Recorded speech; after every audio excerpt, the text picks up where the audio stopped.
Hey, it's Carly, Hey, it's Shamina. and we are Emotionful. it's the pony, it's the pony. Okay. That was for Sierra. So today, as you can tell, we have a guest, and keeping with our last season's theme of like chapters ending and starting new ones, we are going to talk about Sierra's chapter today. So welcome, Sierra. Happy to be here. Happy to She's a have little you. nervous.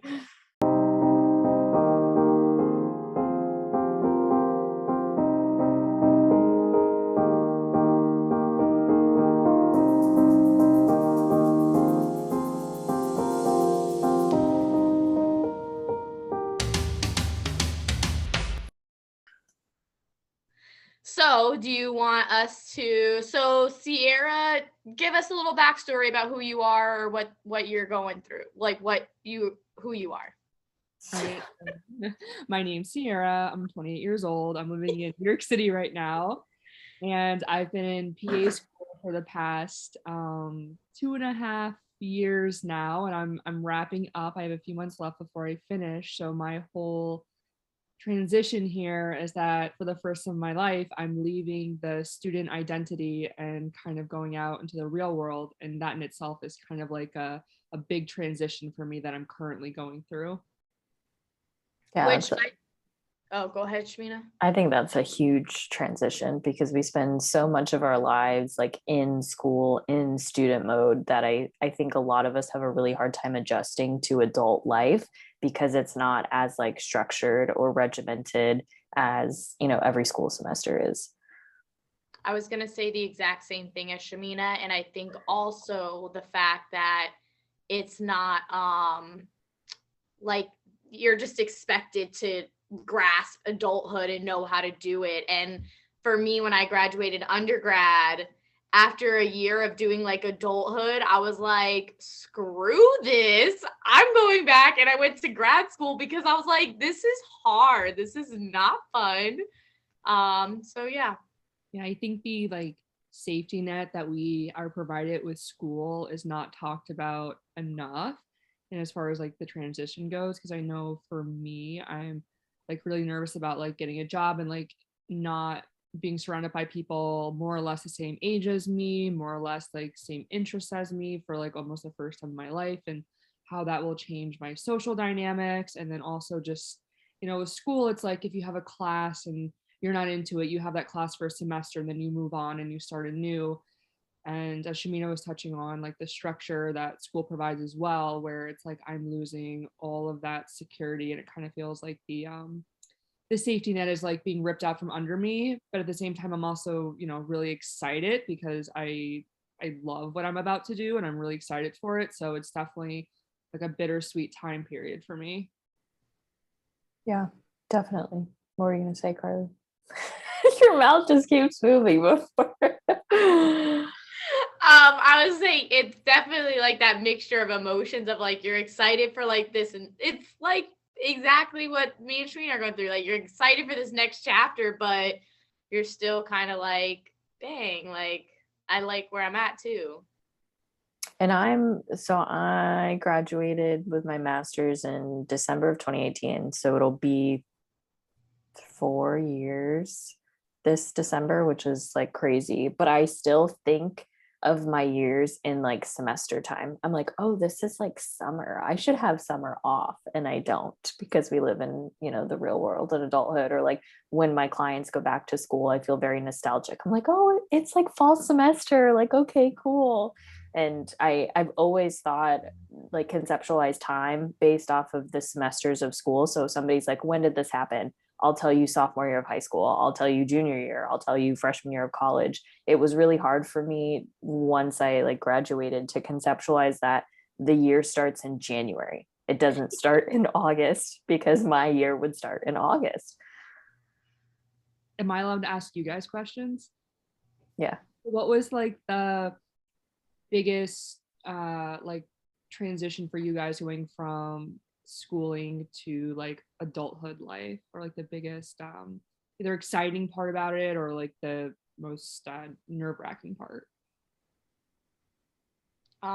For me, it's like it was like a pro and a con. I liked the consistency of a schedule of like a 9 to 5, but it's also the downfall because sometimes it becomes so like, what is it, like mundane, that it's exhausting. And then like 2 days a week is just not enough. Like it's nice knowing that every Saturday and Sunday I have off, but at the same time, like when I was in school, like, there'd be like a random Wednesday where you're like, I don't have classes, I don't have anything, and it would be nice. And now it's like, I know Monday through Friday from 9 to 5:30 I have to be at this job. And when you get off, it's like, okay, I have like 3 hours before I have to start getting ready for freaking bed and getting ready for my next day. So I like it because I feel like I thrive off of routine, but I also hate it because the weekends come and I'm like, I don't want to do anything because I'm just trying to recover because I'm so drained. So you're in favor of like a 3-day work week? Hell yeah, 3 day. Hell yeah. Hell yeah. We have discussed this extensively before about the 40-hour work week, but I think it's funny because when I had first graduated, I went directly into private practice. So I had like the flexibility, I had more time off. And I think that was really hard for me to adjust to, was like, what do I do with myself during this time? And I had a really, really strong support system in my graduate program that once we graduated, we all went, kind of our separate ways. And that was really, really hard to lose that type of support, because I think that time in my life was just like a huge transition period as it was. And they were stable. Those people were stable for like the past 2.5 years of my graduate program. I saw them every day. We talked about everything. And then all of a sudden, I had to work at maintaining those friendships. And I don't think that was, I thought it was going to be easier than it actually is to like, maintain and keep in touch with everybody. And that was something that was really hard for me to adjust to, is just like not having that contact, or even, my professors. I mean, I would email them. I'm like that person who like emails their professors like years later. I'm like, hey, I just want to check in. Like, how are you guys doing? I miss you. I would not talk to my professors unless I had to. No, I formed like really close relationships with a couple of them. And so, I would like check in with them every once in a while, but I still, even now, I find myself wanting to go back into like the educator role. So I'm like back in that type of environment. And I've kind of grown up with that. And Carly, you can kind of identify because your mom's a teacher as well. So I think we were immersed in that type of lifestyle more so than other people who may not have parents as teachers. Mm-hmm. Can't relate on yelling at my professors for anything other than begging for them to give me extensions on assignments. But just the teacher's pet. I've always been that. I'm glad you brought that up, because like something for me is I recently went through a pretty big breakup, and it was after that breakup that I got really close with my classmates, and I've been like heavily relying on them as a support system to get through that. And also I've just forged all these friendships through that, and I truly feel like they've helped me so much these past couple months. And I know that I am nervous about how I'm going to be able to maintain those relationships as well, because I know several of them plan to move out of the city to get jobs, and I just know like naturally, as it was like in my undergrad, like people just move away, grow apart, and it's not impossible, but it's very hard to like sustain those friendships over time. Even when we say like, oh yeah, like we're gonna keep in touch, it's just like life kind of seems like it always gets in the way. And so that's where I get nervous about, like, is the place I work at, like, am I gonna have like new friendships there, being that like it's no longer, again, like people that are all of my like age and interest group and like things like that, if that makes sense. Yeah.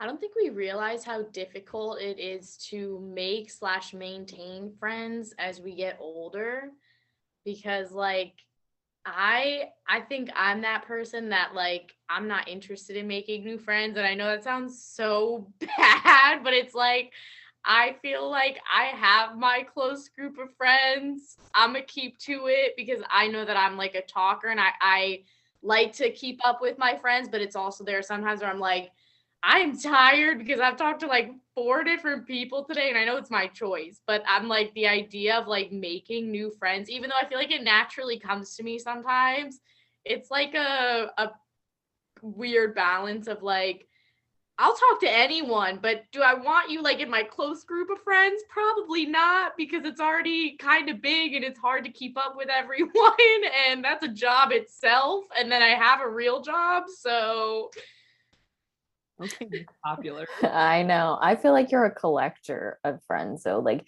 each, like high school, you've got your couple that have like stayed really consistent, and then undergrad consistency, grad school consistency. Like since you've gotten into adulthood, you haven't like lost people, and so you've like lost touch. It's like for your friends, Carly, everybody keeps coming together. I tell my clients all the time, I don't have any of my friends within an hour and a half like radius of me, or they're like out of state. And so it's like a whole thing to, touch base. You meet with like people weekly and do like weekly dinners and stuff. I will say, yeah, I feel a little blessed that like three of my close friends literally live within like 10 minutes tops, driving. So that's probably why I'm like, I'm good. I see these people. I got my fix. I'm good. I'm definitely super jealous of that, but also like good for you, girl. I feel like for me, because I grew up in Florida, which I probably didn't say before, but I grew up in Florida, did undergrad in Florida, and then I came up here after undergrad as an adult. It's like I don't have the childhood friends up here, and I don't have as much family up here. And I shouldn't say I don't have the childhood friends, because I'm actually very blessed that 2 of my close childhood friends did move up here and they actually live in my building with me. But before they came, like it's very lonely and like very hard to make friends in a very brand new place that you don't have roots in, especially as an adult. And it was the only thing that made it a little easier for me again was going back to school, because I had that structure where we were all just like, thrown into a classroom together. Um, and I think touching on what Carly said, like I can make like air quotes like friends easily in terms of just talking to anybody, having lunch with anybody, but to find those people that are truly your people that you connect with on like a deeper level, somebody that you can call your best friend, like that is such a hard connection for me to make. I feel like I have a lot of, I don't want to say superficial friendships for lack of a better term, but very like casual acquaintance friendships. And I really only have a very few select people that I would consider like deep, like super close, like intimate friends to me. I think that makes it more challenging, like when that happens, because you're putting your energy more so into, the ones that you're closer with. And at times it can almost be draining to have to like maintain more of like the superficial relationships with people. But what was I going to say? There was something important. Oh, I wanted to like circle back, Sierra, to what you're looking forward to, like about this transition the most. Oh yeah, I guess I've been harping on all of the parts I'm like most about, but what I'm very much looking forward to, well, number one, I'm excited just to have a paycheck, but number two, like I'm excited for like the autonomy that comes with being an adult. Like I'm finally no longer just a PA student. Like now I get to like treat and diagnose and do everything with patients on my own, but then like outside of the whole patient realm, like just by virtue of having a job and a paycheck, like now I feel like I'm more in control of my own life and can better choose like where I live, like what I do with my money. Like right now I'm like just budgeting my student loans, so I'm excited to see like what sort of personal growth I'll have like when I have more flexibility in terms of just like having that freedom. Like now that I'm gonna have like, a paycheck, I'm thinking like now I can like take that yoga class I want to take that like right now is like not in the budget, and see like what sort of new hobbies and things I'll start forming as this like new adult version of me. Why are you laughing? I'm laughing because Wait, Sierra said budgeting. This girl, she be. I'm interested to see what you'll splurge on now that you don't budget. Because this girl be telling me all the time, I'm like, are you a student? She be cracking me up right now. Okay, girl. Okay, girl. Too is I buy things that are necessities, and Carly doesn't agree that they're necessities, but they are. Says the person. The household tool. Her Dyson that she had to have. The necessity. Girl. Keep your house clean. I also wanted to just point back because we did not say this, and I don't think Sierra's ever been a guest, but we know Sierra because I met Sierra in college in undergrad. I was a freshman, but coincidentally we grew up in the same town, but we just didn't meet until college. Should I tell the story, or is that too off base? You can tell the story. I'm talking about the one about your house. I know which one you're talking about. Okay, so growing up, like I always dreamed of living in like a 2-story like farmhouse with like a couple acres. Like I just thought it would be the coolest thing ever. And I used to have a friend that lived in Carly's neighborhood, and I would always pass Carly's house going to my friend's house, not even knowing who Carly was. And so when the first time we met, when she told me where she lived, I was like, oh my God, like, is it the yellow house with the red door? And she, of course, she's like thinking I'm like such a creeper. She's like, yeah. And it's just funny because it was like my childhood dream house. And she did live there at one point. I did live there. My dreams came true. I love that. How cute. Well, I do think that like what you said, I think those are like the exciting points of no longer being like a student and like that freedom. But then it's like, oh, with that freedom comes like the bills and Bonnie. She wants to be on the show. It's all right. Blue likes to be too. So what are your goals? Like, what are your plans or your goals like after college though?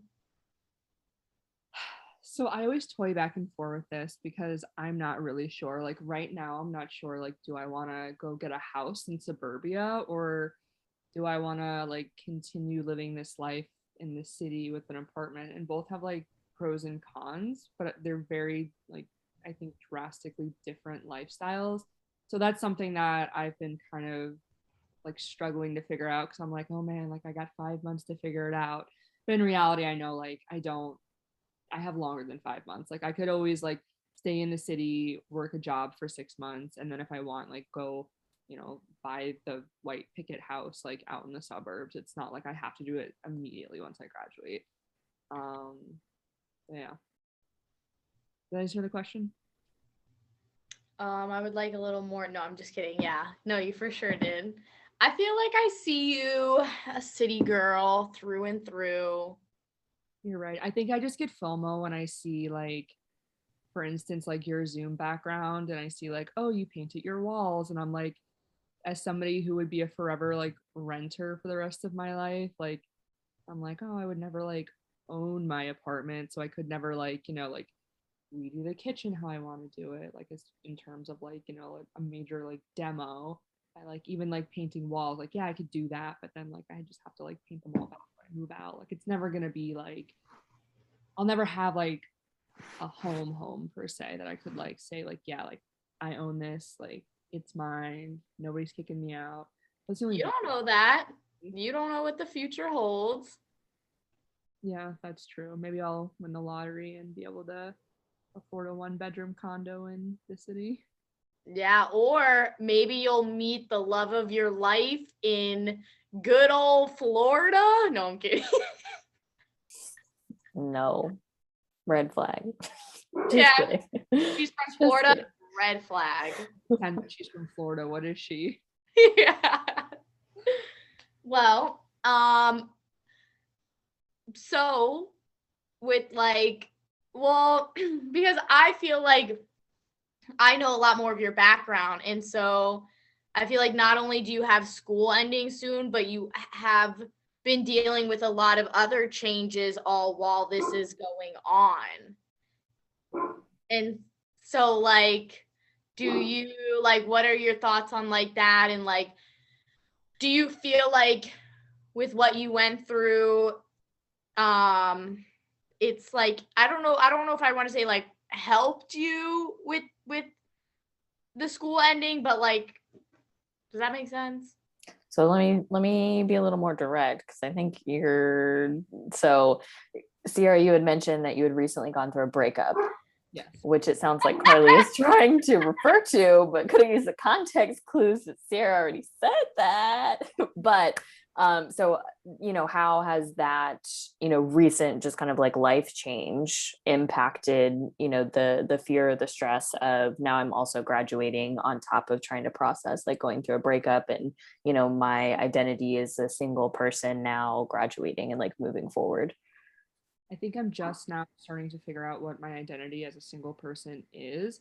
And I think like before when you guys were asking me questions, I feel like some of my answers were like a little short because I'm not so sure like what all the future holds for me, because I had the future like figured out for me and this other person, and like we had these very set in stone plans, and now obviously like this is all changing, so I'm figuring out like where do I go from here. Like we had plans, like we were going to purchase like a condo in Manhattan together, because we had like dual income, and that in itself like made things more feasible.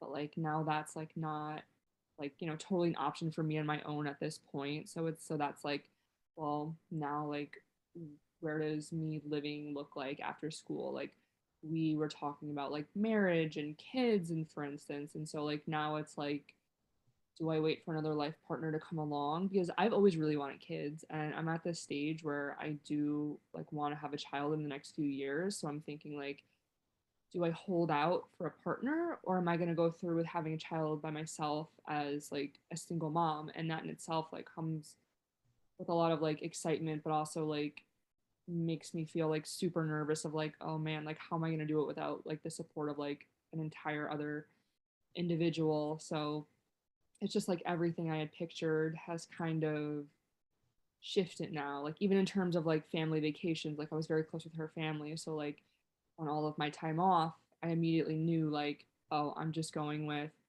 her family to, they always went to like Las Vegas or would go to like Atlantic cities. Like they really like casinos. So like I always just like had my vacations planned out and like knew like, yeah, I'm gonna go to some casino for my vacation. And now I'm like, as a single person, I'm like, oh, like where do I want to go? Like what should I do? It's everything that was just so easy and a given. Like now I'm like, who am I? What am I doing? Where am I going? And I'm slowly figuring that out.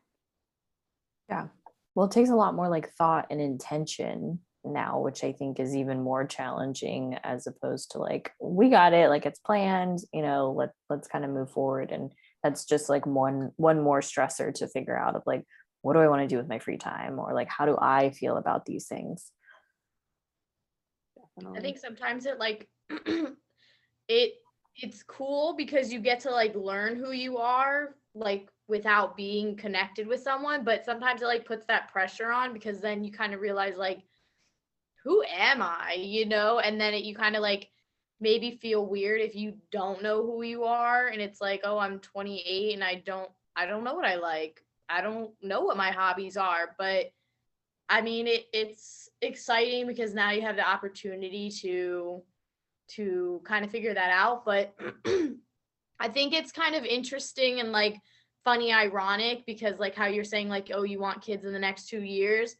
I laugh like to myself, obviously, because I thought I was like you. I thought that I had everything kind of planned out, and then like life kind of is like, funny, gotcha. No, you don't. And so now like I feel like when people ask me kind of plans like that, like long-term plans, I'm always like, this is ideally what I would want to happen, but I've also learned to like not hold on to that idea so tightly, because life has a way of kind of being tricky and pointing you maybe in another direction that might serve you better than you know at the time, or maybe not, but it will take you there anyways.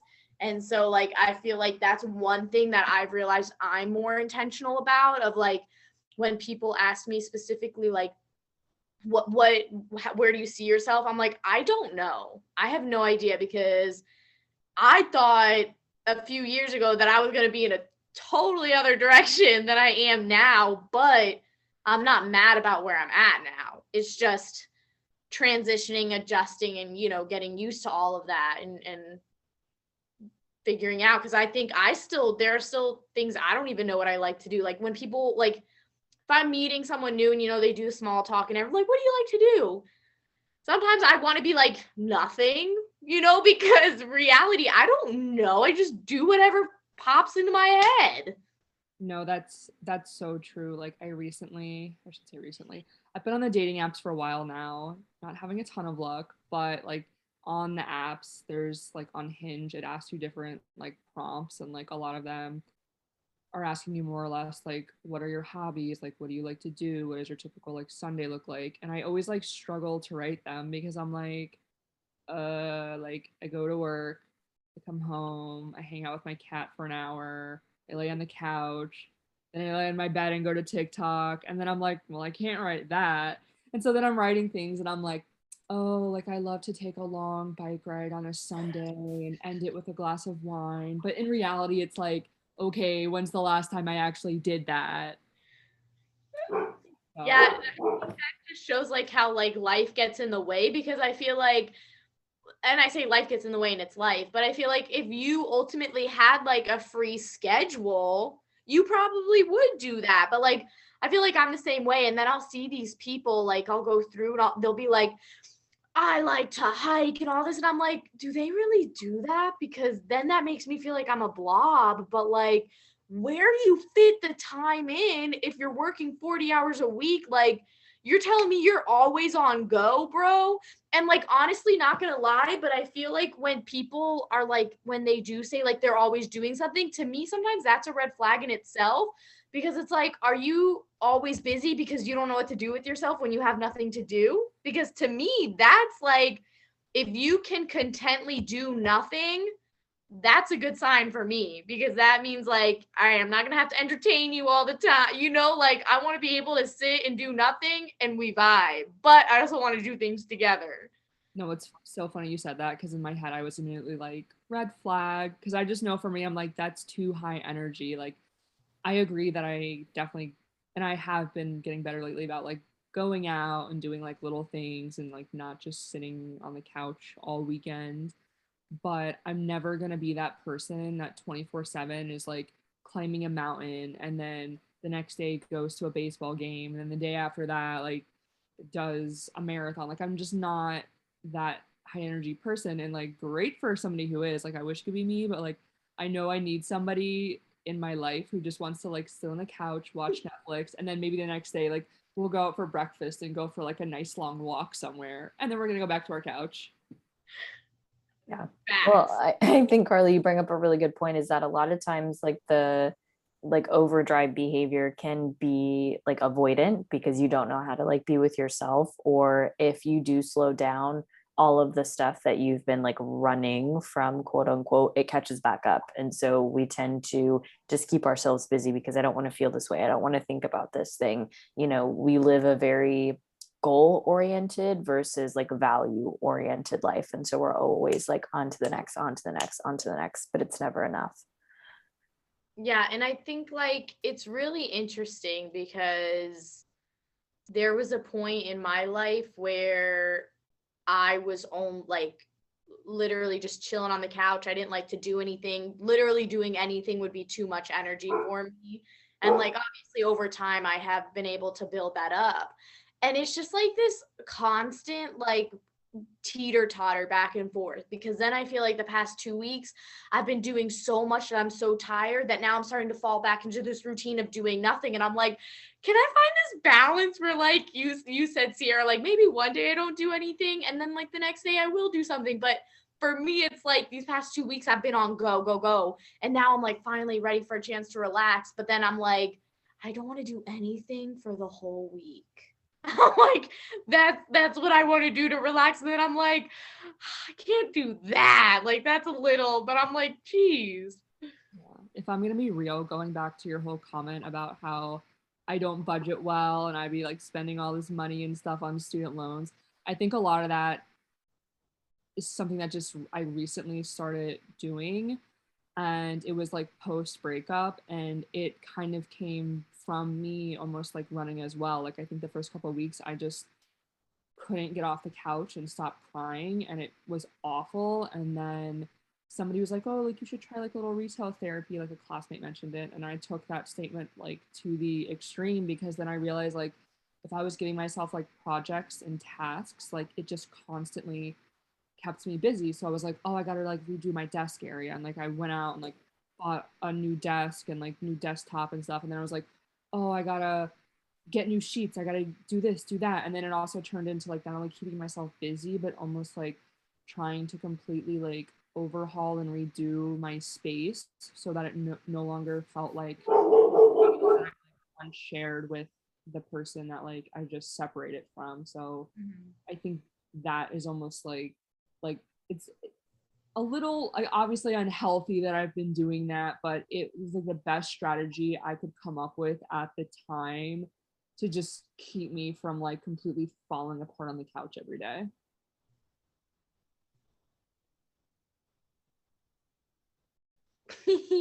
No, yeah, for sure. I think you know, I mean, we all have to cope somehow. It's for I feel like in the very beginning, and Shamina can correct me, but I feel like in the very beginning, we're all gonna kind of use a vice, that's what they call it.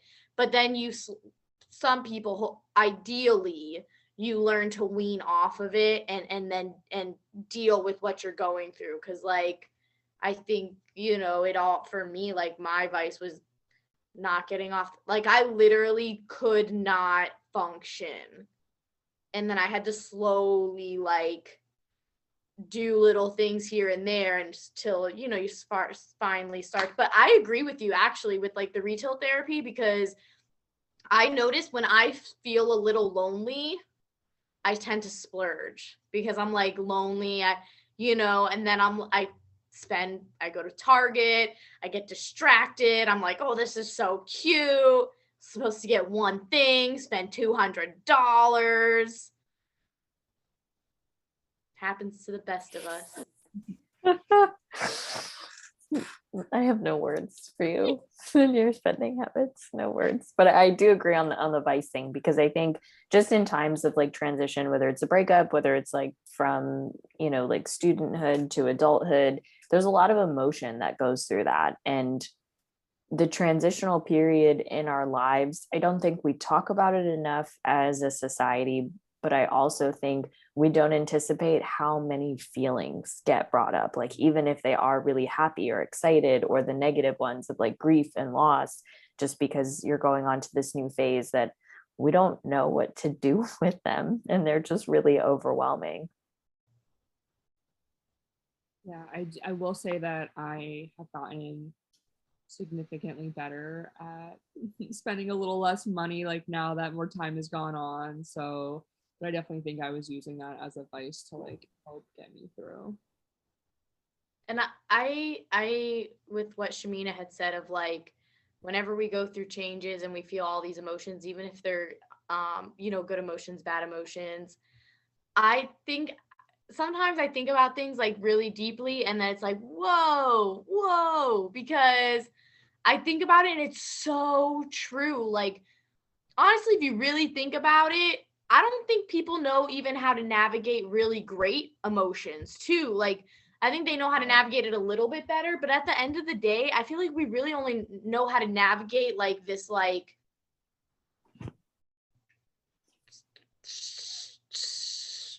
you know, like this constant set, like you know what I'm saying, like, and almost like we only know how to navigate like a no emotion phase. Does that make sense? Like, because I don't know, I'm just thinking about it, like the way that Shamina has said it, like not how you said it, but like when I think about like really big changes, and I'm like, we really do experience so many emotions at once. And then I feel like our clutch is to just like one thing we grasp and we hold on to that as tight as we can, whether it's like retail shopping or like, I don't know, a stuffed animal that you've had forever or whatever it is. You know, does that make sense? Kind Yeah. of.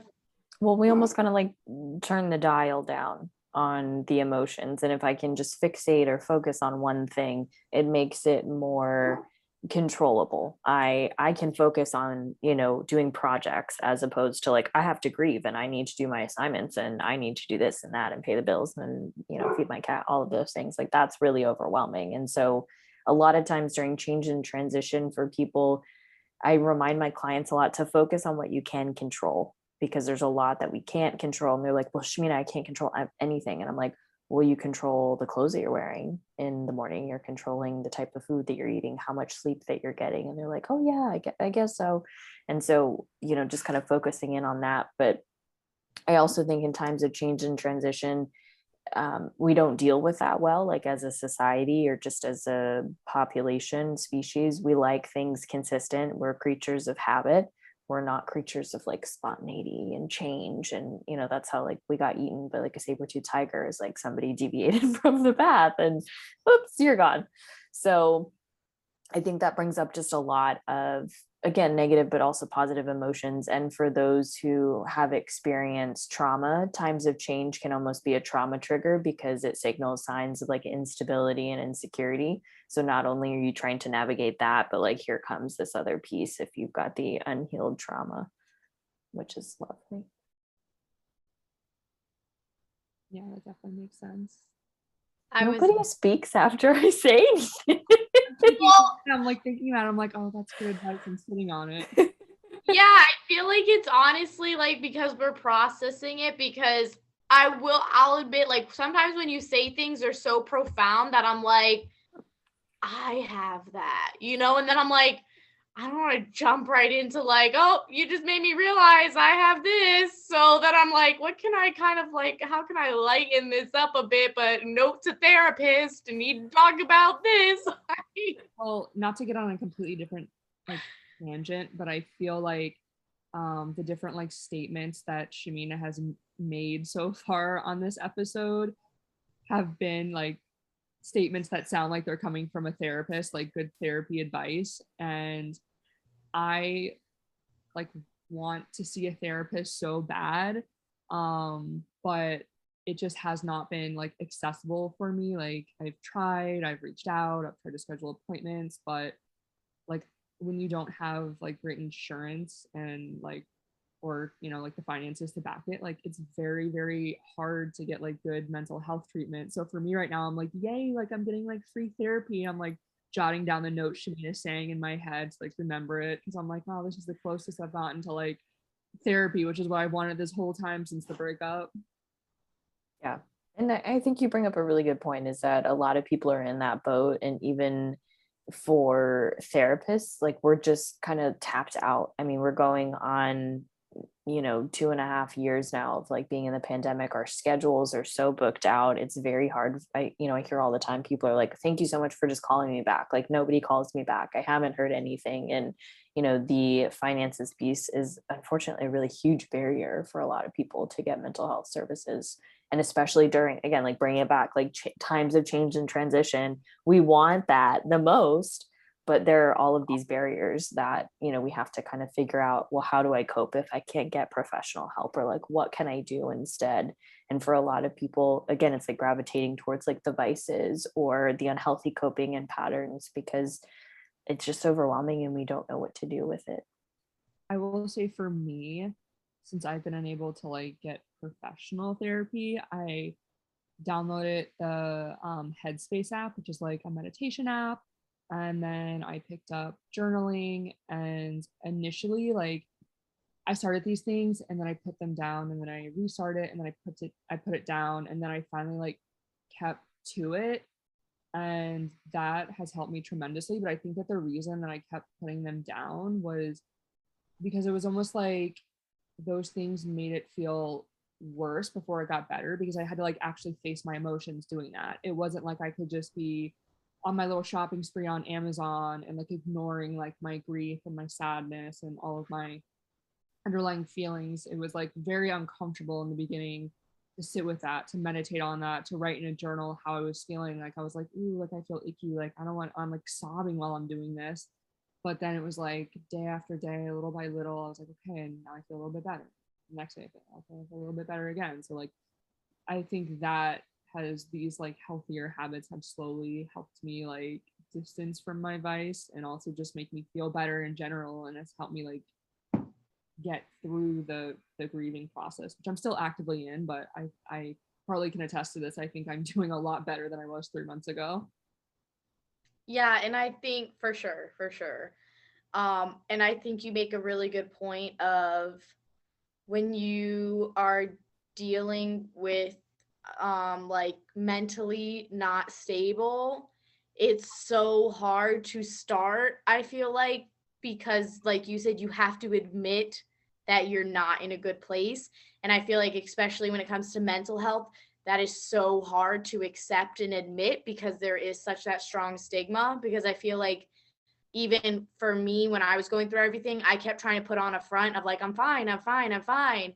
And it's funny because I can remember one phone call with you, Sierra, of like, I was telling you how I was constantly just feeling on edge and everything. And you were like, that's not like normal. And I remember it was really hard for me even to confide in you to even say that much because I didn't want people to know that I wasn't okay. And then that's why I feel like also when I did have that like conversation with my therapist and I finally told her like, hey, I can't get out of bed. Like it takes all of me to get out of bed. And that's when she was just like, that's not okay. That was so hard to do because of that stigma with like mental health and then like being like, I'm not okay. I'm not okay. What do I do? I don't know what to do because no one's taught me mental health. And now I'm realizing like this isn't okay to feel this way. I don't even know where to go. I don't know where to begin. And it's just like I think that like initial of like admitting like I'm not okay, something's wrong.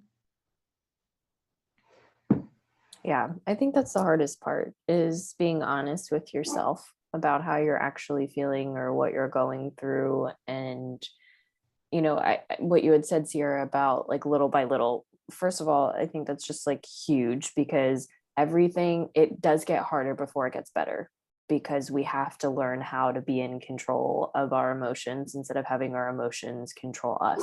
And at first, like it's really overwhelming. I use the analogy a lot with my clients of like this really big dam that you've built up emotionally, and the water pressure is just like so high. So the tiniest crack, like it's ready to go.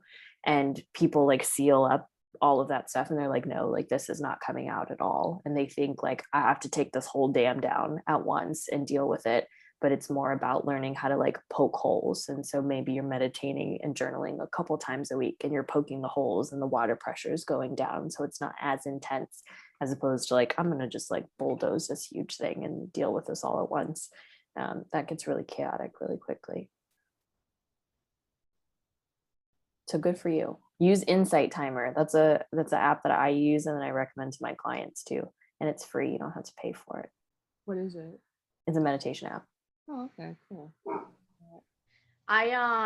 It's funny that you say that, Shamina, because I personally feel like the moment you start to acknowledge one thing, it's like a snowball effect. And then you start realizing everywhere else in your life that you were allowing certain things. And you're like, dang, I thought I just had this one thing I need to work on. And now I got 4 things because I'm realizing because I worked on X, I have Y and Z that have come up because I'm now deciding to put myself first in this. And now I'm like, oh, I wasn't putting myself first in this relationship. I wasn't putting myself first in the, and so I like your analogy, but it's funny because I remember telling my therapist, like, this is like a freaking snowball effect. It's just like piling up and just coming at me all at once. Like I thought I was just dealing with a breakup and now I'm dealing with like all these other freaking things that I was allowing in my life. Yep. I talk all the time, like once that light bulb of insight and awareness turns on, like it doesn't shut back off. And sometimes that's a blessing, but also a curse because, the threads are very interconnected. And I don't think we realize how connected things really are until we're able to take a more objective step back and see like, oh, wow, I react because of this, or this happened, or like this was a stressor that caused this. And I did X, Y, or Z. And so I definitely hear you with like the snowball piece, and that can be really overwhelming and confusing for a lot of people of, why are these things coming up? I thought I just needed to work on this, and I'm not getting any better. I don't understand why. Mm-hmm. Yeah, but I will say in general to like anyone who does feel that way, once you, like Sierra had said too, like if you work at it piece by piece, slowly and surely, like you get to a spot to where you'll be so much happier that you did acknowledge it instead of like brushing it off and not dealing with it. One thing at a time. Mm-hmm. For sure. What are your thoughts, Sierra?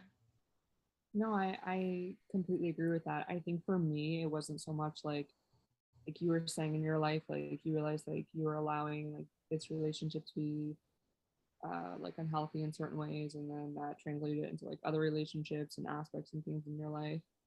Where for me, like my take is a little different because I think that the relationship I had with my like ex-partner was actually like very healthy, and we more ended because they had like their feelings had just sort of like shifted, but there was no ill will or no like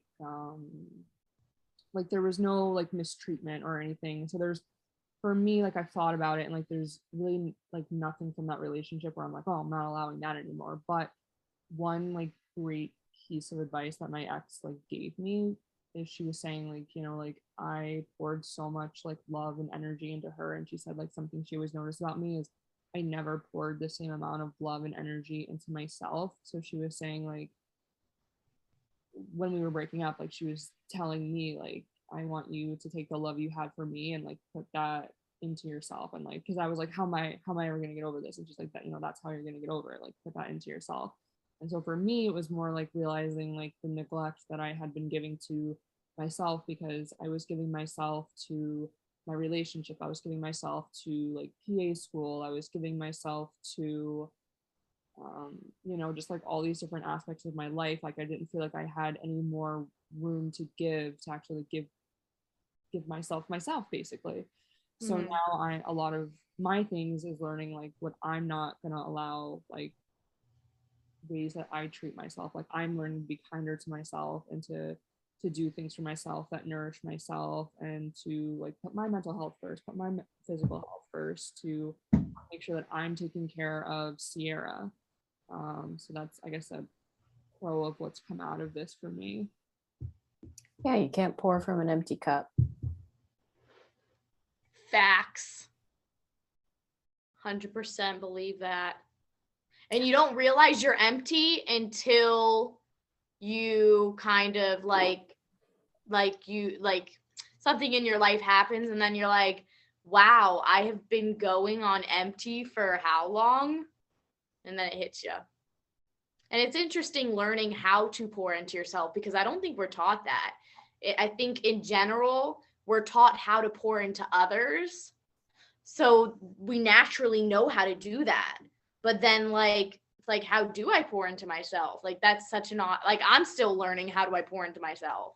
No, I mean that's so true. I think like at least for me, like growing up in the South, my parents always had the phrase like, you give the shirt off your back to like your neighbors or whatever. And like they were always like super big on like manners and stuff for other people. Like somebody comes to spend the night, like I give up my bed so they can sleep in it. And like I'm always like, offering to wash dishes when I go to someone else's house as a guest. Like they were very big on like how I pour into other people's cups, and like definitely no disrespect to my parents or anyone's parents for teaching them like good manners, but I think it's not taught basically of how do you love yourself, like how do you do those kind things to yourself. So we get really good at like people pleasing and like being very kind to others and like helping others, which is equally as important and great, but then we neglect to like give that same kindness and help to ourselves, which is hard to figure out because you're like, oh, I guess like I could like do those same things that I was doing for other people for me. Like, but it feels like such a, it almost feels, sometimes I feel like guilty doing these things. Like Well, I'm quick to buy somebody else a present, but then if I see something that I like, then I'm like, ooh, like, well, initially I was like that. And then I think also with my vice, I learned that I could like buy myself things. And then I went a little crazy with it. well, I think it's because we're taught that like if we do those things for ourselves, it's selfish. And Yeah. it's not, because at the end of the day, like if we don't give back to ourselves, we're not going to be able to genuinely give to others. It's going to come from like a place of like, resentment or something like that. So I think it's really breaking that like stigma of like if you do anything good for yourself, it's not selfish. But I think that's just that, for me at least, that's where it like kind of leads to of like, oh, like you're saying no to hang out with someone because you need time alone. Like that's kind of selfish. What if they need you? And it's like, oh god. I would almost tell myself these like false narratives in my head where like, say I would like want to go on like a mental health walk when I was in like the height of PA school, like where I had back to back exams and was like super stressed about it. I would like tell my this exact sentence in my head to myself. I would say like, all right, well, if you go on this like hour walk instead of studying and you fail your exam tomorrow because you're off by like 2 points, like is that walk really worth it? And then I'm like, no. So then I just study. I'm just giving myself to studying. Or like with the relationship aspect, it's like maybe I wanted to hang out like with a friend or something, which my partner was always like very cool about. But I think me internally was like, oh, well, this changes up the routine. Like you're not, is it going to be worth it if, then she feels like, like, you're like neglecting her, or like didn't you spend your whole weekend and whatever. So I'm like, oh, okay, like no, I'm not going to do it. So, and it was never like anybody telling me these things. Like it was me telling me these things, thinking that like, oh, like if almost like if I did something good for myself, like I could be punished for that. Like there would be like consequences almost, which I don't know totally like where I got that idea. But I'm like trying to unlearn that now. Yeah. And that happens a lot. And I think I like the word selfish because to me it has a positive connotation now. And I work a lot with my clients of like changing the negative to a positive. I'm like, and they know whenever some type of stressor happens with my clients, I laugh because it's so funny because they know me so well. They like look at me and they're like, Shamina, I know what you're going to say. How am I taking care of myself? And I'm not. And they just know that like that's going to be my first question of like, how are you taking care of yourself? And I think, Sierra, you had mentioned like taking like doing stuff for other people is like equally as important, and I challenge that it's not. I think taking care of yourself is the most important piece, because if you don't, then how can you possibly be a good student, a good employee, a good partner, a good insert role that we play in our lives here? We can't. We convince ourselves that we can. And I think it's great that you're even catching like that inner dialogue and being able to recognize like, no, I can change this. And um, taking that mental health walk is stupid important because it gives your brain a break, and you'll probably get a higher score on your exam instead of just sitting there and studying. Amen. So take the damn break. That's what I tell I was like, I told my clients all the time, if I could write you a note to get out of work and that's like your mental health day, and it had some type of like importance as like a doctor's note, because unfortunately, like if you get a note from your therapist, it means absolutely nothing. I was like, I would write them all the time. And they're like, I don't know, should I take the day off? I was like, take the day, take a half day, do whatever you want. And they're like, okay. So I'm a big advocate for that. It's actually funny you say that because on my rotations, like I'm in a psychiatric ER right now, but like prior to that, I was in the regular ER, and everybody automatically, when they come to the ER, like we give them like 24 to 48 hours like off. Like they just get a doctor's note. Like doesn't matter if they were there for like a splinter in their finger. And our logic is just kind of like they can do what they want with that note. But if you were that stressed out about whatever's going on to come to the ER, like use this as like a little break. I wish I could do that for people. Honestly, it's trash that you can't. But I'm gonna back up. Go on your mental health walks. Do it. And I'm kind of talking to myself as well as our listeners. It's so hard because I want to say, but then I also know the safety behind it. I was gonna say challenge yourself to not use your phone while you're on your walk. But I was thinking about that the other day and I was like, honestly, I bring my phone because as a single female, like even though I have my dog, I'm not going on a walk with no potential of like a safe, like a phone in case like something happens and I'm creeped out. Yeah, but you can bring your phone, but not use it. Put it in a fanny pack. I actually never bring my phone with me when not never, but I would say about like 50% of the time I don't bring my phone because I live in New York City, so we just like walk everywhere. So like when I walk to the grocery store, like I never usually bring my phone, or like when I walk to the flower shop, I don't bring my phone. So I guess it's easier for me to not be on my phone. But if I bring it, I feel like I'm automatically on it. I'm like crossing the street in the middle of like Broadway, cars are coming at me, and I'm like scrolling through Instagram. So Mm-hmm.